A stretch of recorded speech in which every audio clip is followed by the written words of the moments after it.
Without further ado, we would like to welcome Evan to Cleveland and give him his Cleveland Cavaliers jersey.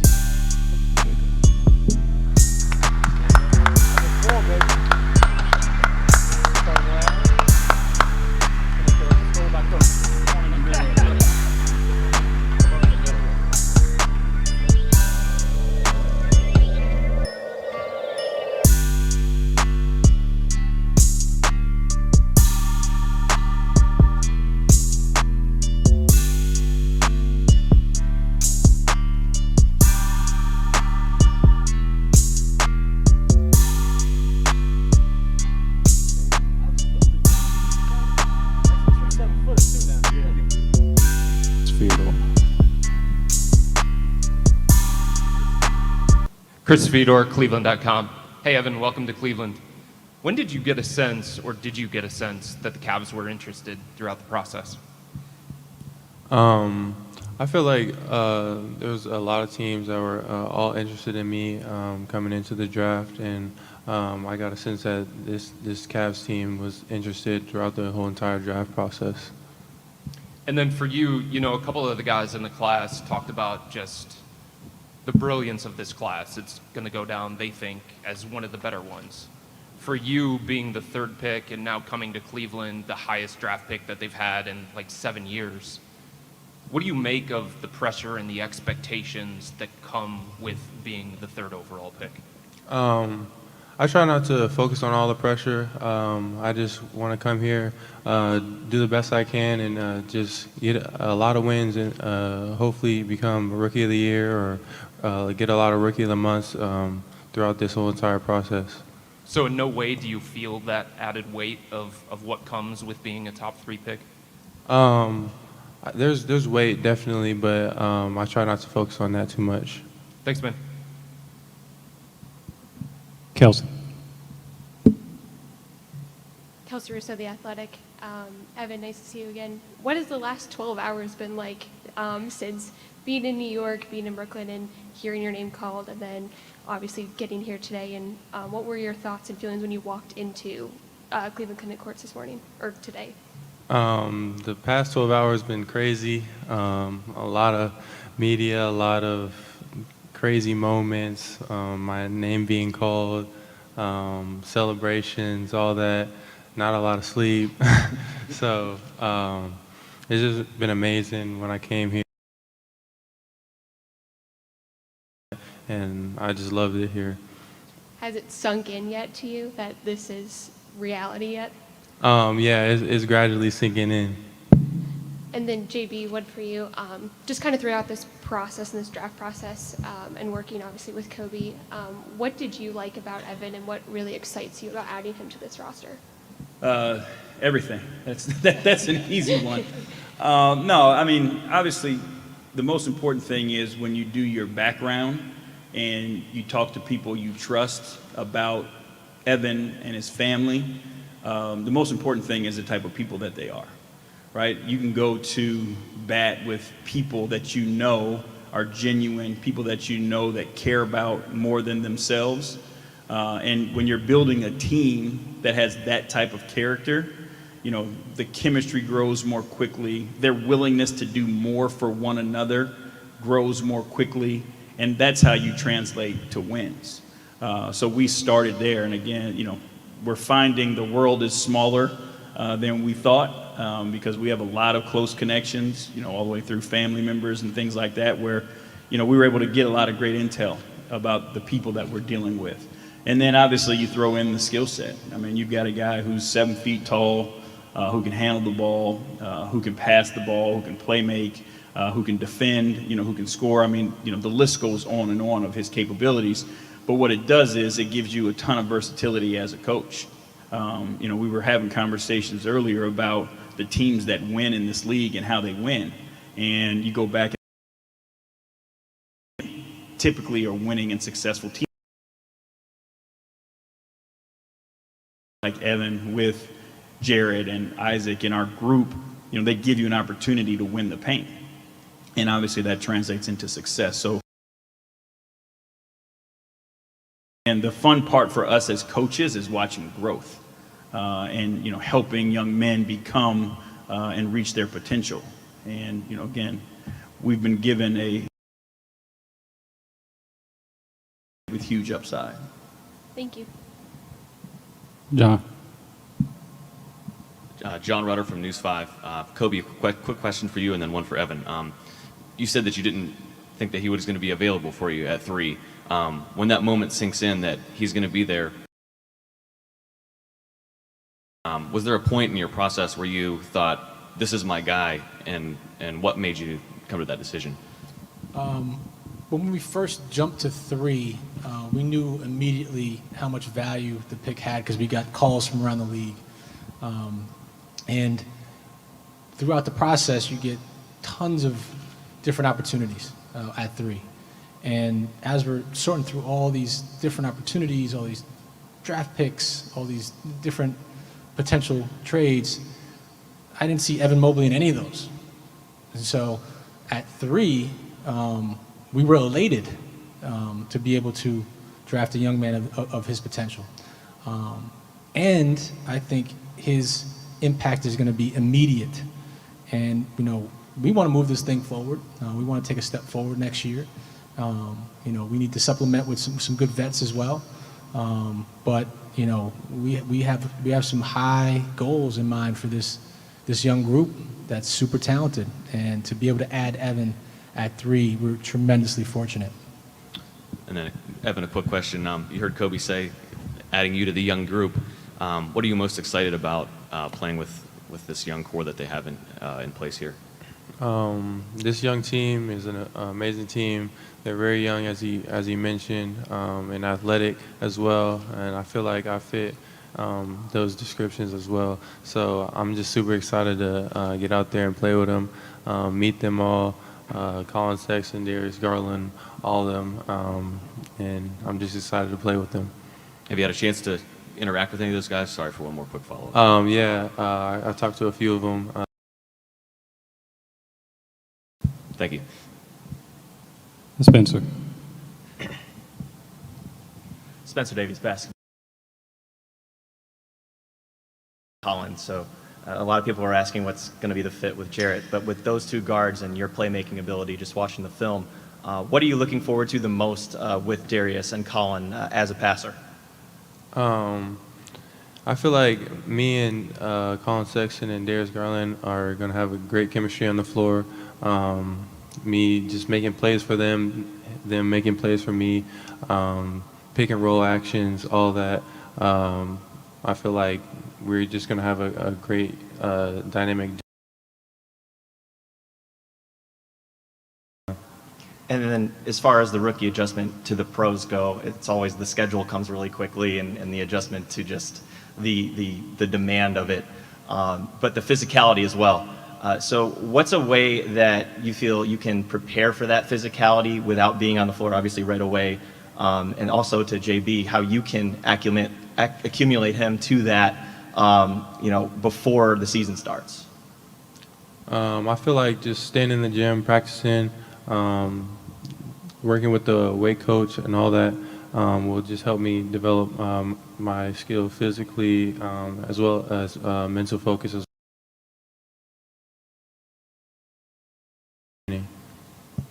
I think, he's got an older brother who's a heck of a player too. So I bet their one-on-one games got a little physical as they were growing up. So I'm sure he's ready for it. But, again, with us, what we have to do is play him to his strengths. And, people can't hit what they can't catch. So putting him in space, allowing him to use his speed, and those things can help him be successful. And, again, the league is set up where they've taken a lot of the physicality out of the game, right? They like to see skill, and they like to see guys be in attack mode. So Evan, with his ability to put the ball on the floor, can put a ton of pressure on defenses. So now if he puts the ball, he catches it at the elbow or the top of the key, and now he's straight line driving, right? Defensive players have to show their hands because they're not allowed to touch and not allowed to be physical and impede his progress. So we'll put him in a position where, his skill set is an advantage, and now the defense is at a disadvantage where they can't put their hands on him and touch him. and JB brought up Isaiah. What was his reaction like to you getting picked, and obviously, what has he meant to you throughout your basketball career? He was just super excited for me, smiling, like that whole process with him growing up, all the competitions, all the one-on-ones, it really helped me, because it definitely did get physical sometimes, and it was just great games, and he was a top player, I was a top player, so it was like kind of a competition of just like getting better, so it really helped me. Thank you, guys. Joe. Excuse me, Joe G, Cavs.com. First question is for JB. JB, how'd you hurt your leg, and will you be ready for training camp? Yeah, this is an old injury that just, I kept pushing it off, and finally decided it was time to get it right. So this summer I took the time to get it right. And I've got the crutches, and I got a cool little scooter back there that I don't mind riding around the court and chasing people down with either. So one way or another, I'll be ready to go. Okay, thanks. Evan, welcome to Cleveland. By all accounts, you're a soft-spoken guy, a quiet guy. How would your folks, your friends, your teammates, how would they describe you as a person? I feel like they would describe me as like a mellow, chill guy, not a man of too many words, but I definitely am like outgoing and talk a lot when I want to. So I feel like that's like how they would mostly describe me. And you've kind of been on Cleveland's radar, it seems like, mock drafts for weeks now. Has that given you a chance to kind of do some homework on Cleveland and the team and the city, things like that? Yeah, I've done a little homework. I still need to get a little acclimated a little more, but I've done a little bit. Thanks, Evan. Chris. Evan, you mentioned that some of the new teammates reached out to you. What was their message? They were just welcoming me to the city, just congratulating me on the night. There's not like too much of a message behind it, just like bringing me in and welcoming me. And JB, for you, what's going on, by the way? Good to see you Yeah, in person again. Right. Kobe said last night that Evan was your top guy throughout the process. True or false? That's true. It's true. What was it about him specifically that really stood out to you? I mean, it's the combination of size and skill. Oh, my bad. Coach me up, BJ. All right. It's the combination of size and skill. You just don't see that regularly. When you, again, put a guy in a 7. Just watching the passes that he makes, like when he puts the ball on the floor, again, most typical 7-footers, they see the floor and they see the rim. And when I watched him play, when he put the ball on the floor, he saw where the defense was first and how that created open areas for his teammates.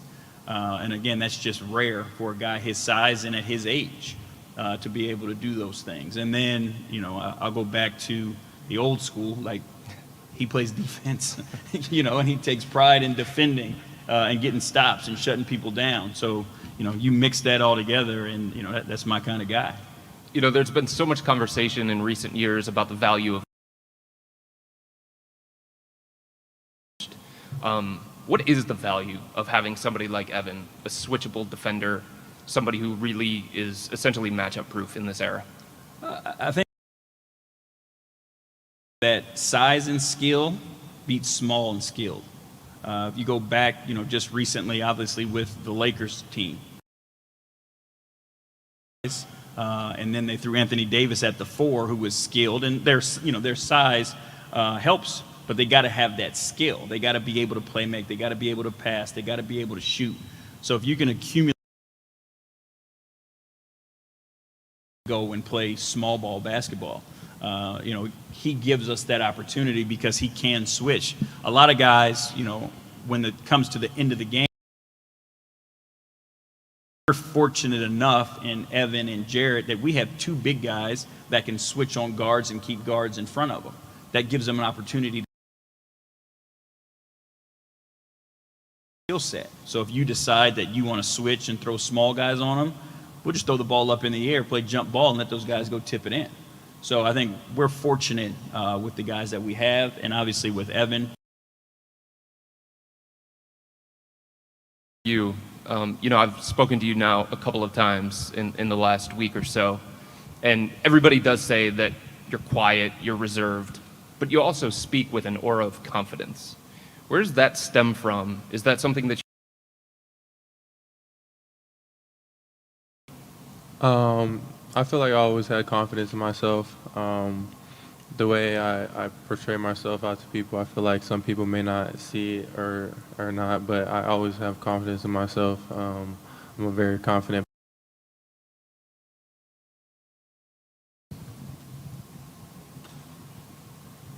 This one's for either JB or Kobe, or both. Last year we talked so much about defense and needing to build that up and everything, and you may continuing and adding Evan. I guess to be defensively, especially this year. I'll just say something real quick, which has been amazing for our culture that JB's done. 9 guys in our gym working out in Cleveland in the middle of summer because they wanted to be here. And that's the culture that JB has created here.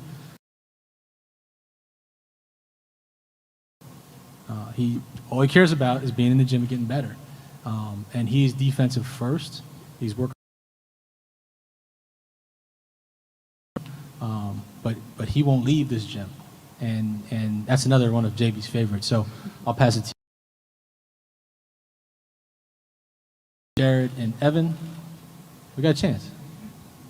Yeah, again, at the end of the day, and we talk about, these championship teams in the playoffs and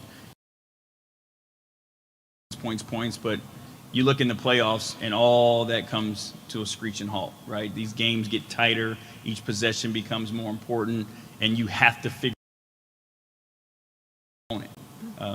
So this group that, Kobe and the staff has put together puts us in a position to be extremely successful on that end of the floor.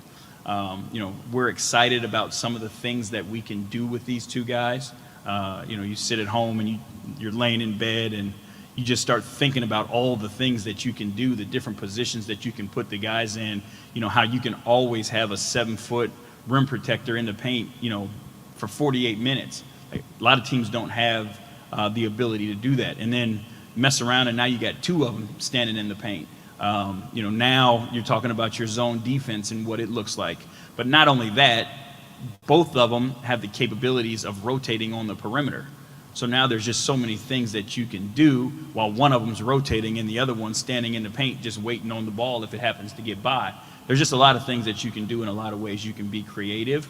Again, our base is the most important thing. The pride on that end of the floor is even more important, and the buy-in. So we're excited about what we can do. It gives us an opportunity to experiment and tinker with some things. But again, we're afforded certain things that other teams just don't have because of the guys that Kobe and the staff have brought in. And Evan, one for you. When you were younger and you were playing against your older brother, when did that idea and that dream of being in the NBA, being an NBA player, really just, solidify for you? And as you grew up, in either middle school, high school? I feel like it was always there. Me and my brother always said we wanted to be in the NBA.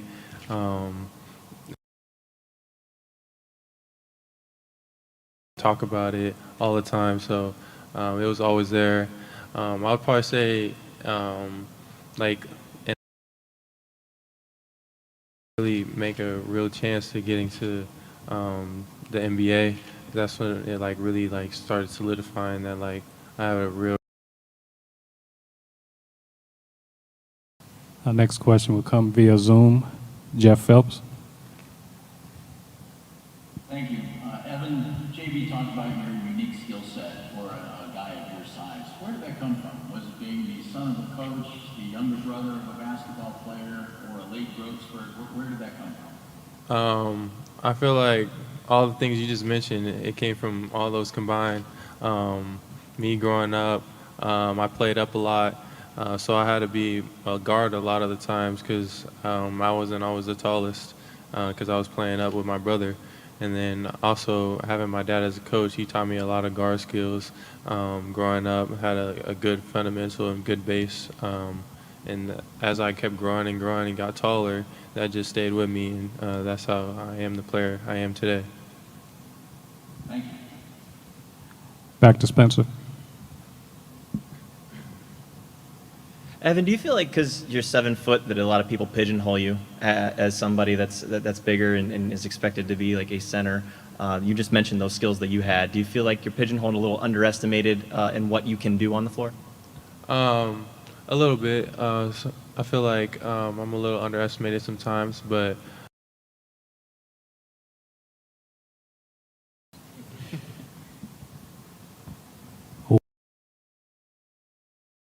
Person media. Anything out in Zoom land? Well, if not, thanks everybody for coming out. And you got one? I'm sorry, we do have one more. Rafa. Evan, welcome to Cleveland. I have a couple of questions for you. The first one, do you have any experience playing with some of your new teammates before in the past? yes, I played with Isaac Okoro with USA Basketball. So we won a gold medal together. And just in case you don't know, the Cavs are one of 5 teams that broadcast the games in Spanish, all 82 games on location. So you being a California kid, the most important question today is, how's your Spanish? We're always looking for pregame and postgame guests. My Spanish is okay. I took Spanish in high school, but it's not that good. You practice it a lot this season, okay? Yeah, I will. Okay, take 2. Any more questions from inside? Last one to Joe G. All right, last one real quick. I got to ask one more family question as long as you got your folks here. What's the all-time record, you and your brother? Who's on top on that one? I would say me. But Would he say you? Yeah, he would say different. All right. Thanks, Evan. Okay, everybody, thank you. That's going to wrap it up for us today. Thank you all for coming out. Thanks, everyone. Thank you. Thank you very much.